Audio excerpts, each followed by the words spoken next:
Hola, este es otro de los temas que debíamos cubrir en el programa dentro de los trastornos de sueño. En este caso, perdón, corresponde a la narcolepsia o las narcolepsias. Y digo narcolepsias porque ya veremos que al menos se han identificado, se han propuesto dos tipos de narcolepsia, ¿no? ¿Cuáles son las características de este trastorno? Eh, Son las siguientes, ¿no? De hecho, bueno, por algún tiempo se hablaba de una tétrada, es decir, de 4 síntomas que caracterizaban a este trastorno del dormir.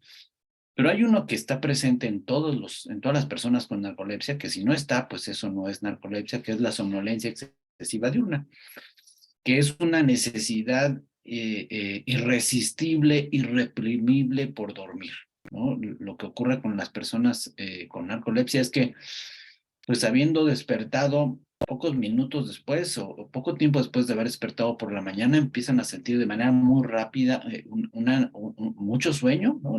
Y como les digo, una sensación irresistible de dormir. En pocos minutos van a dormirse, ¿no? O sea, es algo que no pueden evitar. Va a ocurrir de forma muy rápida. Generalmente son siestas relativamente pequeñas, de 20, 30 minutos, 1 hora, y despiertan de ellas, ¿no? O alguien los despierta.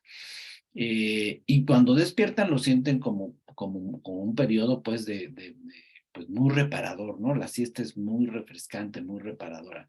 Sin embargo, un rato después, o sea, quizá algunos, 1, 2 horas, vuelven a sentir nuevamente somnolencia. Entonces, como tiene esta aparición de manera así repentina, rápida, y de quedarse dormido y después de un rato, pues relativamente pequeño, terminar, por mucho tiempo se le llamó ataques de sueño.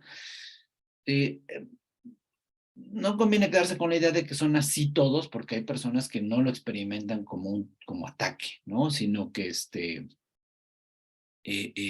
más bien se trata, pues sí, de somnolencia excesiva, de sentir mucho sueño, porque además sienten sueño prácticamente todo el día, por momentos más, que son los llamados ataques de sueño, pero está presente gran parte del tiempo. Y este sí es una característica obligatoria que va a estar en todas las personas con narcolepsia. El otro síntoma es la cataplegia o cataplexia, ¿no? Que esta corresponde a lo que ahora sabemos o se le llama narcolepsia tipo 1. La cataplegia es una pérdida súbita del tono muscular, de la fuerza muscular, en grupos musculares, y puede ser, por ejemplo, los músculos de las extremidades inferiores, de los muslos, las piernas, pueden ser los de la columna vertebral, pueden ser los de la mandíbula, pueden ser los músculos de los párpados. eh, y bueno, esta pérdida del tono muscular, o sea, el que se queden sin fuerza, va a ser en respuesta a emociones intensas. eh, por emociones intensas, sobre todo de tipo, bueno, emociones positivas, decimos, específicamente la risa. O sea, ¿qué va a ocurrir en las personas con narcolepsia pues cuando están riéndose, ¿no? De un buen chiste, de una situación graciosa, en el momento de la mayor, pues, alegría, es cuando ocurre la pérdida del tono muscular, así de manera súbita. Y bueno, si se encuentran parados, pues pueden caer, o si se encuentran sentados, pues se van de lado, o a veces no son grupos musculares tan grandes, sino son más sutiles, entonces puede ser la mandíbula, o les cae la mandíbula, o los párpados se caen y pues cierran los ojos. Esto ocurre particularmente cuando la narcolepsia se presenta en niños. Bueno, y un ejemplo perdón, de cataplegia lo podemos ver en este video, ¿no? Pongan atención.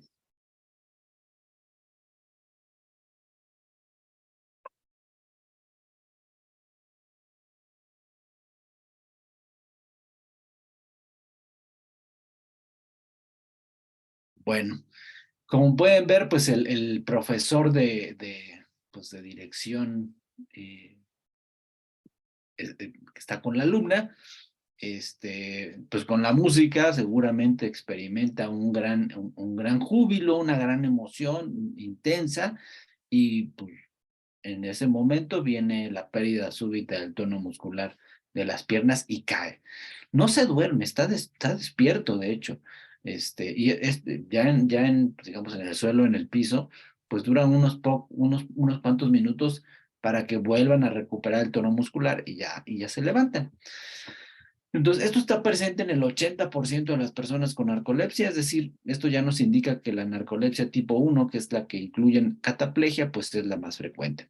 Otros síntomas presentes en la narcolepsia son la parálisis del sueño, lo que conocemos en México como la sensación de que se sube el muerto, y la característica pues es como tal, una parálisis, ¿no? La persona está despierta, consciente, pero no pueden mover ningún músculo de su cuerpo, excepto los de los ojos, ¿no? Pueden abrirlos y moverlos de un lado a otro, y los músculos respiratorios. Todo lo demás no lo pueden mover.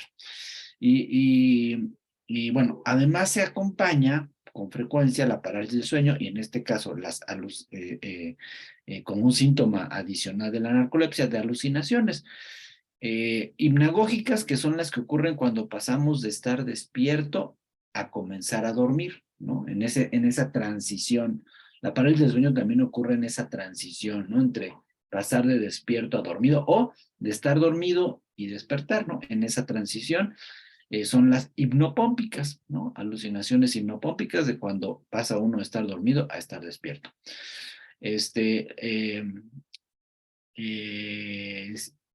Estas están aproximadamente entre el 20 y el 50% de las personas con narcolepsia. Es importante tener en cuenta que la parálisis del sueño puede presentarse de manera independiente de la narcolepsia, ¿no? De hecho, es frecuente, por ejemplo, en los adolescentes que presenten 1 o 2 episodios de manera aislada y no los vuelvan a presentar en su vida. Es posible que a alguno de ustedes le haya ocurrido o haya tenido parálisis del sueño, y bueno, pues es un fenómeno del dormir que puede ocurrir de manera aislada y no necesariamente significa anormalidad. También hay un trastorno que se llama parálisis de sueño recurrente, es una condición aparte. Aquí es un síntoma de la narcolepsia. Y de manera más reciente se ha agregado un quinto síntoma, que es el sueño nocturno alterado. A pesar de que las personas con narcolepsia duermen mucho y sienten mucho sueño a lo largo del día, pues ocurre que también durante la noche, pues sí se duerme con mucha facilidad, pero su dormir se ve interrumpido de manera frecuente, ¿no? Y ya veremos esto por qué se explica. ¿Qué tan frecuente es la narcolepsia? Bueno, se considera un trastorno raro, y sobre todo si lo comparamos con la prevalencia del insomnio, por ejemplo, que como trastorno pues está alrededor del 10-20%, o de la apnea del sueño incluso, que está alrededor del 4% en hombres. Pues bueno, la narcolepsia es todavía menor del 1%, ¿no? Se estima que es alrededor del punto 0.005%, ¿no? O sea, 56 sujetos por cada 100,000 habitantes. Y es un poco más frecuente la narcolepsia tipo 1, que ya veremos cuál es. Hay una forma de narcolepsia rara, o sea, todavía más rara, que es la narcolepsia familiar, es decir, corre a lo largo de las diferentes generaciones de una familia. Entonces, la incidencia pues también es bastante raro, menos de un sujeto por cada 100,000 personas al año. La distribución por sexo. Para las narcolepsias en general es un poco más frecuente, o bueno, los estudios disponibles sugieren que podría ser un poco más frecuente en las mujeres, 1.8 mujeres por cada hombre, aunque para la narcolepsia tipo 1, que es la más frecuente de las dos, pues la diferencia es menor, ¿no? Es casi muy parecido, aunque se reporta 1.4 mujeres por cada hombre. ¿Cuándo empieza la narcolepsia? Hay 2 picos o 2 momentos a lo largo de la vida. El mayor es alrededor de los 15 años, en la adolescencia. Y hay otro más a los 35 años, pero es mucho más frecuente que comience alrededor de los 15 años, entre los 15 y 20 años, ¿no? Bien, les decía desde el inicio que hay 2 tipos de narcolepsia, ¿no? Tipo 1 y tipo 2. ¿no? La característica que ya comenté y que va a estar presente en todas las personas con narcolepsia es la somnolencia. En este caso definida como esa necesidad irresistible de dormir y que haya estado presente, porque la narcolepsia es una enfermedad crónica, es decir, que va a durar pues, prácticamente toda la vida, que haya estado presente por lo menos 3 meses, ¿no? Y debe haber alguna de las siguientes características. La cataplegia, que va a definir a la narcolepsia tipo 1, y que ya vimos un ejemplo, un video y dijimos qué es, pero además, pues bueno, aquí es donde es otro de los trastornos donde tenemos que hacer polisomnografía, pero además de esa polisomnografía tenemos que hacer un estudio que se llama prueba de latencias múltiples de sueño y que ya hablamos de él. ¿Por qué hacemos esos dos estudios? La polisomnografía nos sirve, uno, para saber si no hay algún otro trastorno de sueño que explique la somnolencia. ¿Cuál? Apnea del sueño, por ejemplo. Entonces, el estudio nocturno nos va a permitir saber si esa persona no tiene algún otro trastorno de sueño, por un lado. Y por el otro, nos permite, pues, digamos que asegurarnos de que la noche previa a la prueba de latencias múltiples de sueño, la persona duerma bien, ¿sí? O sea, no se prive de sueño. Entonces despierta por la mañana y va a ir seguido por la prueba de latencias múltiples de sueño, de la cual también ya hablamos, que es esa prueba que se pone a dormir a los sujetos por 20 minutos cada 2 horas, y estas son 4 o 5 siestas. ¿Qué buscamos con esa prueba de latencias múltiples de sueño? La latencia de sueño promedio, o sea, de cada oportunidad vamos a ver qué tan rápido se quede dormido, y de esas 4 o 5 la vamos a promediar. Lo normal es que esa latencia promedio esté arriba de 10 minutos. En las personas con narcolepsia está abajo de 8. Y lo otro que nos interesa saber es si aparece sueño-humor en las latencias, en alguna de las siestas de las latencias. ¿Esperaríamos que apareciera sueño-humor? En condiciones normales, no, porque ya dijimos también, eso lo vimos al inicio, el sueño-humor aparece a los 90, 110 minutos, entonces en un episodio de 20 no debiera estar presente, pero en la narcolepsia sí ocurre. Y entonces si aparece en 2 ocasiones, más una latencia de sueño promedio menor de 8 minutos, pues eso indica que se trata de narcolepsia. Ahora, de esos 2 inicios de sueño-humor, uno podemos obtenerlo desde la polisomnografía nocturna, porque hay personas con narcolepsia que desde esa noche previa tienen un inicio de sueño-humor rápido. Entonces, de esos 2 que requerimos en las latencias múltiples de sueño, uno puede venir desde la noche, ¿no? O bien, si en la noche fue normal, pues sí requerimos que haya 2 en la prueba. Y finalmente, si queremos mayor seguridad, podemos medir hipocretina 1 en líquido cerebroespinal. Ya hablamos de qué es la hipocretina, o qué son las hipocretinas. Dijimos, son neuropéptidos que se producen en el hipotálamo posterior y lateral, y que esa zona de neuronas hipocretinérgicas tiene proyecciones hacia otras áreas, núcleos, que tienen que ver con la vigilia. Entonces, las hipocretinas modulan el estar despierto, ¿no? Lo favorecen, lo promueven a través de las proyecciones a esos núcleos, de tal manera que si la hipocretina baja, pues justamente presenta la somnolencia de la narcolepsia. Entonces se puede medir en líquido cerebroespinal, y si está por abajo de 110, esto nos permite establecer el diagnóstico de narcolepsia tipo 1. Luego tenemos pues, la tipo 2. La tipo 2, la diferencia es que no hay cataplegia, o sea, tenemos todo, menos la cataplegia, ¿no? Las mismas características de somnolencia en la polisomnografía, incluso en la medición, aquí hay un error, dice incluso también en la medición de hipocretinas, pero no hay cataplegia, ¿no? Entonces, esas son las características de los 2 tipos de narcolepsia. Insisto, la clásica sería la tipo 1, que es la que incluye esta cataplegia.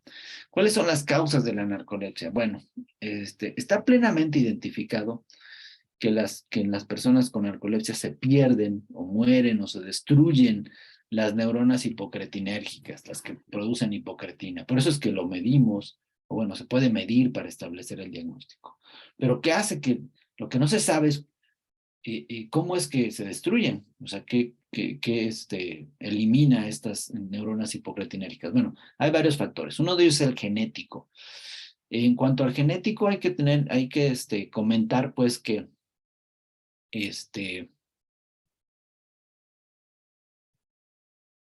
bueno, que en el sistema de defensa o el sistema inmune de nuestro organismo hay a su vez un sistema, un subsistema, digamos, que se llama complejo de histocompatibilidad de los leucocitos, ¿no?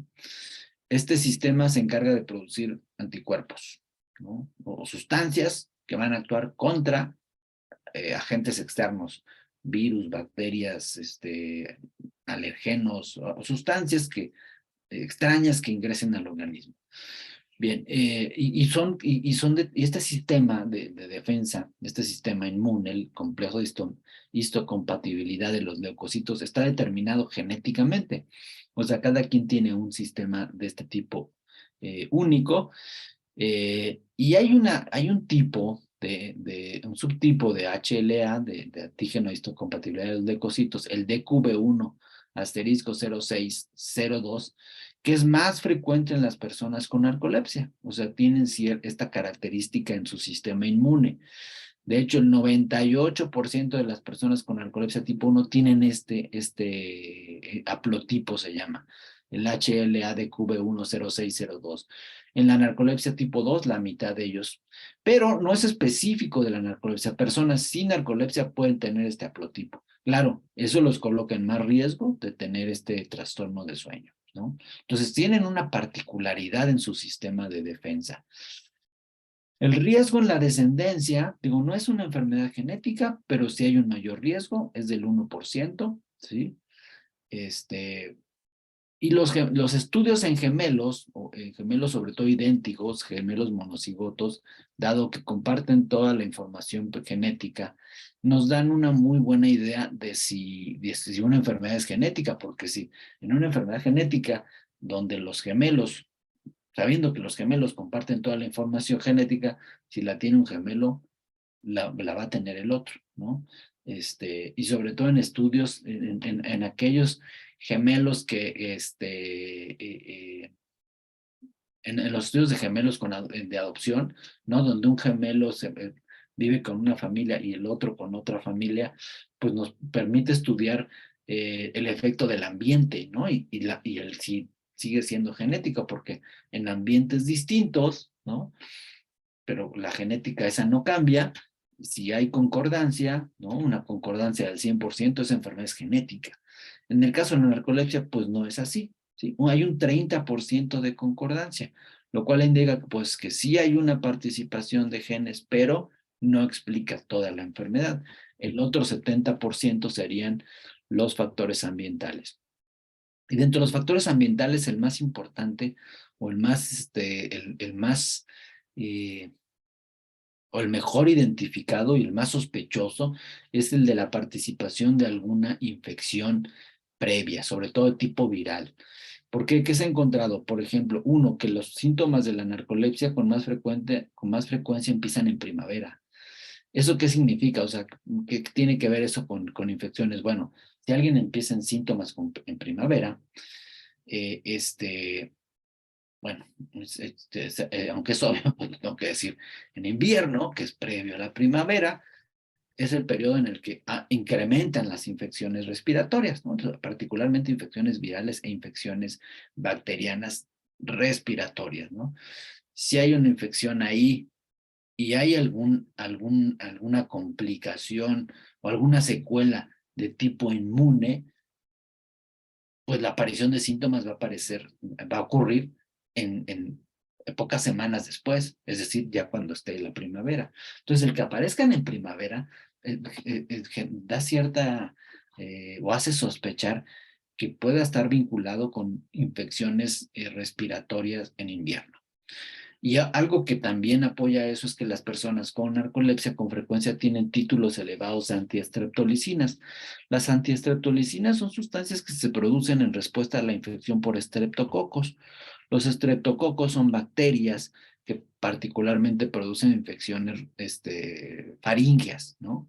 Seguramente alguna vez han tenido ustedes una infección estreptocócica. Y cuando tiene uno esa infección, el organismo pues produce sustancias para contrarrestarlo, para combatir el estreptococo, y entre ellas están las antiestreptolicinas. Entonces, el que haya títulos elevados indica que hubo una infección reciente. Y ya para acabar pues como de sostener esta hipótesis de participación de algún virus o agente infeccioso, está lo observado durante la pandemia por el virus de la influenza H1N1, que ocurrió en el 2009. Seguramente ustedes eran niños, deben recordarlo, quizá no, pero bueno, el punto es que, que en Finlandia, cuando ocurrió la epidemia, ¿no? También por la influenza H1N1, pues bueno, se dispuso pronto de una vacuna y después de la aplicación de la vacuna, en particular esta que dice Pandemrix, en Finlandia se presentaron casos nuevos de narcolepsia en niños, ¿no? Niños que habían sido vacunados con Pandemrix. Esto, pues, hizo pensar que, bueno, como ustedes saben, las vacunas muchas veces están hechas con partículas de los virus, o el virus mismo, pero atenuado, ¿no? Se inocula y para despertar una respuesta inmune, para que cuando viniera en un momento dado el virus, pues ya estemos preparados y lo destruyamos. Bueno, en este caso, pues los niños con la vacuna desarrollaron narcolepsia. Después se descubrió que no era el virus o la partícula de virus que la produjo, sino más bien una de las sustancias que iba dentro de la vacuna, ¿no? Un coadyuvante se conoce, que desencadenaba una respuesta inmune. Y lo otro es que en China se triplicaron los casos de narcolepsia, aquí sí no en personas vacunadas, sino en general, tras la infección por virus de la influenza H1N1. Entonces, esto quiere decir que pues sí hay un factor relacionado con la presencia de virus y con la respuesta del organismo ante la presencia de esos virus.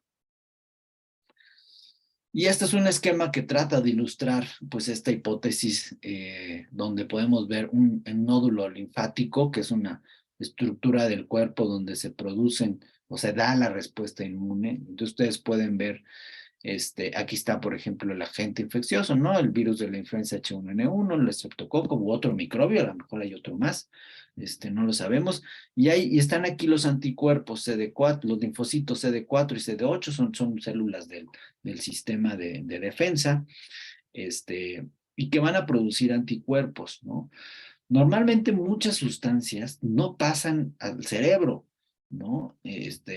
Sustancias, células, hay muchas cosas que no van a pasar al cerebro. El cerebro tiene una estructura que lo protege, que es la barrera hematoencefálica. Entonces no permite que muchas cosas pasen. Pues, digo, siendo el cerebro pues tan importante, pues tiene esta barrera hematoencefálica. Pero estos elementos sí pasarían, ¿no? E irían a pegarse a la neurona y harían que el mismo cuerpo desconociera a la neurona, o sea, pues la reconociera como extraña y la atacara y la destruyera. Entonces, esa es la hipótesis, que nuestro mismo organismo genera una respuesta pues de defensa ante una célula que es propia, ¿no? Entonces es una respuesta autoinmune. Esa es lo que se piensa, aunque no está aún plenamente demostrado. Pero sí es muy claro, ¿no? Y en la figura de la izquierda corresponde a cortes de cerebros a la altura del hipotálamo posterior y lateral, donde están las neuronas hipocretinérgicas. En este caso fue un estudio donde a personas que habían fallecido, unas que no habían tenido narcolepsia durante su vida y otras que sí, pues les hicieron pues trajeron sus cerebros y identificaron las neuronas mediante tinción, o sea, pintándolos, las neuronas hipocretinérgicas que estaban presentes. Y lo que ustedes pueden ver claramente es cómo las neuronas hipocretinérgicas aparecen aquí pues pintadas con puntitos negros, ¿no? En diferentes, son aquí 1, 2, 3, 4 sujetos que tuvieron, que eran normales, bueno, que no tuvieron narcolepsia durante su vida, que habían fallecido. Y estos son los cortes de 4 personas que habían fallecido y que durante su vida habían tenido narcolepsia. Y lo que ustedes pueden ver es muy claro, particularmente, por ejemplo, en el caso del sujeto 237 y el 123, como pues hay muchas neuronas hipocretinérgicas en el sujeto normal, en cambio son escasas en la persona que tenía narcolepsia. Entonces, como les decía, ahora está plenamente identificado que este es el origen de la narcolepsia. Y es justamente lo que se puede medir en líquido cerebroespinal. Y esta figura nos muestra las concentraciones de líquido cerebroespinal, las concentraciones de hipocretina 1 en líquido cerebroespinal en diferentes grupos de personas. Desde controles, ¿no? Y se puede ver cómo los controles todos están arriba, bueno, excepto uno, todos tienen más de 200 picogramos por mililitro de hipocretina 1. Por ejemplo, los insomnes, todos, ¿no? O los que tienen apnea, todos están arriba de 200. En cambio, las personas con narcolepsia, con cataplegia, por ejemplo, estos, narcolepsia con cataplegia, que es la tipo 1, pero que además tienen este HLA que les comenté positivo, el de QB1 asterisco 0602. Pues vean, aquí el 93%, o sea, se puede ver aquí claramente, sí hay algunos que están arriba de 200, pero la mayoría están incluso abajo de 100, ¿no? Que es la prueba pues diagnóstica para narcolepsia. Bien, esta pérdida de neuronas hipocretinérgicas podría estar explicando pues los síntomas de la narcolepsia. Por un lado, esto lo vimos en neurobiología del sueño, las orexinas hipocretinas pues van hacia otras estructuras que tienen que ver con el estar despierto, ¿no? Núcleos de RAFE que producen serotonina, locus ceruleus que producen noradrenalina, el núcleo tuberomamilar que produce histamina, o el cerebro basal anterior donde se libera también esta acetilcolina. Entonces, pues si no hay orexina, está muy disminuida, pues no hay este estímulo para estas otras estructuras y las personas pues se duermen, ¿no? Esto con respecto a la somnolencia. Con respecto a la cataplegia, aquí lo que va a ocurrir es que la pérdida de neuronas hipocretinérgicas va a favorecer que que haya una actividad reducida en las regiones cerebrales que inhiben al sueño humor, ¿no? Las regiones cerebrales que inhiben al sueño humor son pues particularmente las que tienen que ver con la vigilia, ¿no? Las noradrenérgicas, dopaminérgicas, serotoninérgicas, pero como está disminuida la estimulación de ellos, pues el sueño humor puede presentarse con mayor facilidad. Esto va a permitir que en el estado de despierto, pues pueda haber atonía muscular, como ocurre en la cataplegia. Y además, pues va a haber un componente que viene de la amígdala, ¿no? Recuerden ustedes que la amígdala es una de las estructuras cerebrales, pues que más, que pues tiene un papel fundamental en la regulación de las emociones, ¿no? Y esto explicaría, pues, cómo las emociones intensas positivas, pues desencadenan estos episodios de pérdida de tono muscular que son los de la cataplegia. Bien, ¿cuál es el tratamiento? Hay que tener en cuenta 3 aspectos, ¿no? Uno relacionado con los síntomas, ¿no? Que va a ser nuestro primer paso. Generalmente, o bueno, se utilizan 2 formas de tratamiento. Uno es los medicamentos, ¿no? Y el primer paso es la elección de un medicamento para los síntomas de la narcolepsia, ¿no? Que sea pues la somnolencia y la cataplegia si se trata de la tipo 1. Y ahí hay que tener en cuenta pues de qué medicamentos se dispone. El otro tiene que ver con características del paciente, particularmente la edad y la edad reproductiva, sobre todo en mujeres, ¿no? Porque algunos de los medicamentos pueden incidir o tener efectos sobre la función reproductiva, particularmente hacer que por ejemplo, medicamentos como si la mujer está tomando anticonceptivos e empieza un tratamiento para la narcolepsia, puede reducirse la eficacia del anticonceptivo. Entonces es importante. Y también si hay otras enfermedades como sobrepeso, obesidad o enfermedad cardiovascular. Y aspectos relacionados con el tratamiento, que tiene que ver con el mecanismo de acción del medicamento que se elija, el empezar con dosis bajas e ir ajustando dependiendo de la respuesta y el costo del tratamiento, ¿no? Entonces, yéndonos con el primer paso, que son los medicamentos para los diferentes síntomas, pues bueno, tendríamos medicamentos para la somnolencia. Entre ellos están el modafinil, armodafinil, metilfenidato, que son los que están disponibles en México, ¿no? Hay otros más, dextroanfetamina y oxibato sódico, no están disponibles en México. Estos son para la somnolencia y se les conoce como estimulantes, ¿no? Modafinil, armodafinil y metilfenidato van a hacer que la persona esté más despierta durante el día. Y son bastante eficaces. Y para la cataplegia también hay medicamentos. Utilizamos los antidepresivos, porque en México no hay oxibato sódico, que sería la otra opción. Los antidepresivos tienen una característica muy particular, porque aquí no se usan porque la persona tenga depresión, en realidad, ¿no? Puede ser, pero no es el caso, sino que se utilizan porque los antidepresivos hacen que el sueño humor se posponga, o sea, lo inhiben, ¿no? Eh, bueno, algo que ocurre en la narcolepsia, de hecho lo medimos en la prueba de latencias múltiples de sueño, es la aparición de sueño humor. Entonces, digamos, retrasar su aparición, se logra un muy buen control de la cataplegia.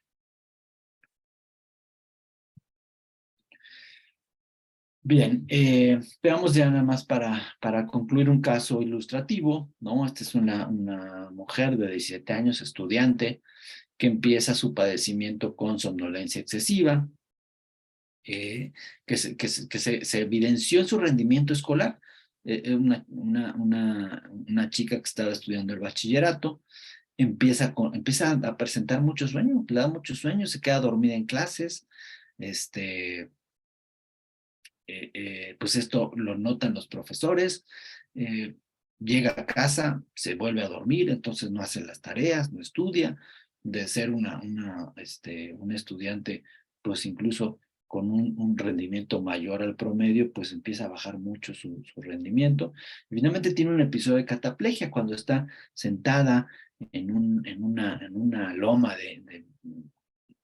del jardín de su escuela y están contando cosas graciosas a sus amigos y de repente ella pues sentada tiene un episodio en el que pierde el tono muscular de los músculos paravertebrales de la columna y se va de lado y cae, ¿no? Ese fue uno de los eventos que describe como de los iniciales. Había tenido ella como antecedente infeccioso una infección de vías respiratorias. Y digo, es un caso ilustrativo. En este caso empezó, la atención fue muy pronta. Eh, esta paciente llegó a la clínica en el transcurso de los siguientes 3 a 4 meses de haber empezado con la somnolencia. Eso no es lo habitual. Lo más común es que pasen años, ¿no? Incluso se estima que son 10 años los que ocurren entre el inicio de los síntomas y el diagnóstico. ¿Por qué?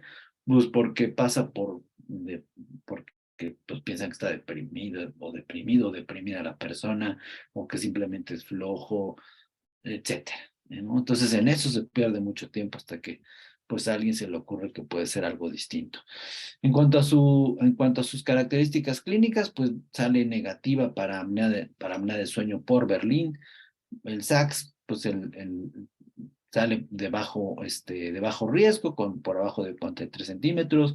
Pues es una chica delgada, ¿no? 21.09 de índice de masa corporal, y de la hace una polisomnografía, ¿no? En esencia, pues, ¿qué podemos ver? Uno, que se durmió prácticamente de manera inmediata, en 1.5 minutos, que su latencia de sueño humor, pues, fue muy normal, no salió esa de que puede ocurrir de antes de los 15 minutos, no tuvo apnea, ¿no?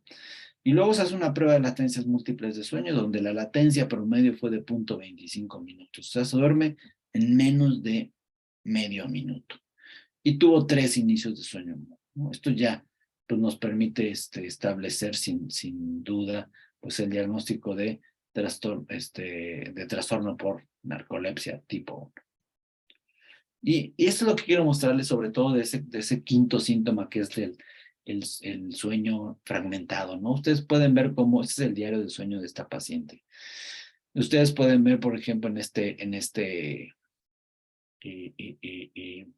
esta primera fecha, ¿no? 19 de diciembre, cómo pues duerme durante la noche, pero despierta varias veces, aquí como a las 3:30, aquí entre 5:30 y 6, y ocurre en otras, en prácticamente todas las noches tiene despertares. Hay muy pocas o ninguna donde haya un sueño continuo de la noche, ¿no? Como pues ocurría en una persona joven. Y obviamente pues están las siestas que hace durante el día, ¿no? O sea, no hay día, que no haga una siesta. Bueno, quizá ¿no? Pero pues despertó al mediodía, ¿no? En general hace siestas, ¿no? Y esta pues es la típica expresión de la narcolepsia, ¿no? Y esto fue como evolucionó con el tratamiento. Que el tratamiento, además es algo importante que quiero comentar, no nada más utilizan los medicamentos, ¿no? Como el metilfenidato, el modafinil o el antidepresivo para la cataplegia. También hay que considerar que hay que agregar lo que se llaman siestas programadas, porque a pesar de que con el tratamiento es muy eficaz y se reduce la somnolencia, siguen quedando con un poco de somnolencia. Entonces, si metemos siestas, ¿no? Cortitas, 15, 20 minutos, una o hasta 3 veces al día, esto va a ayudar a que puedan pues tener una mejor vigilia, ¿no? Bueno, pues justo esta paciente, vean, empezó su atención en septiembre, ¿no? Entonces no empezó los síntomas en primavera. 22 en la somnolencia, que es la escala de somnolencia de Epworth, se la conocen, y la de insomnio es el índice de severidad de insomnio, 17, o sea, tanto una calificación elevadísima de somnolencia y también de insomnio.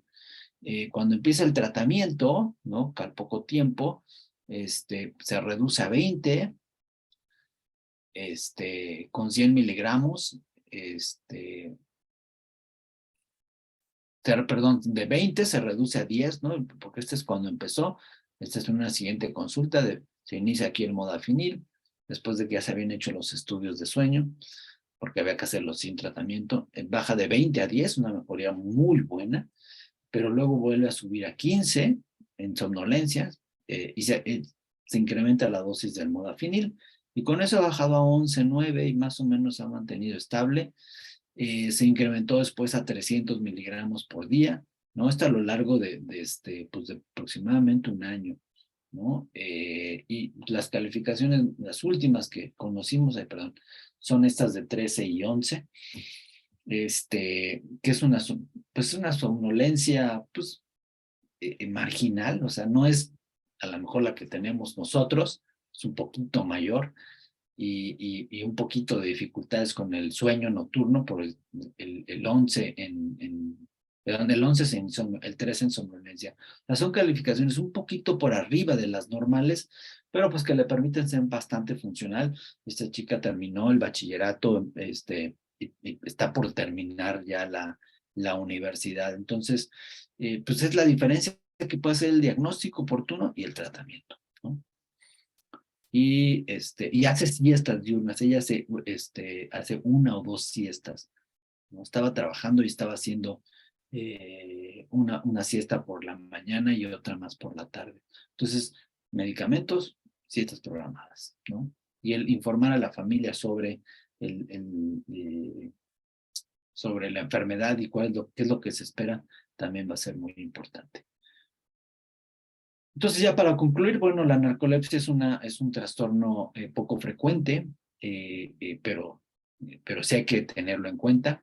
La principal característica es la somnolencia excesiva, es decir, es el prototipo de la somnolencia, ¿no? Si se puede hablar de un trastorno donde se duerme mucho, sería este.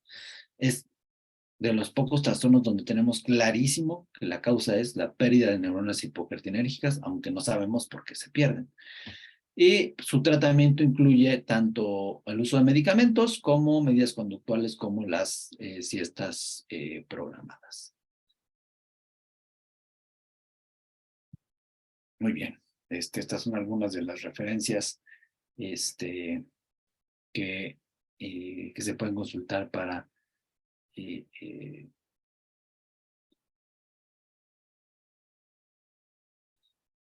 tener más información acerca de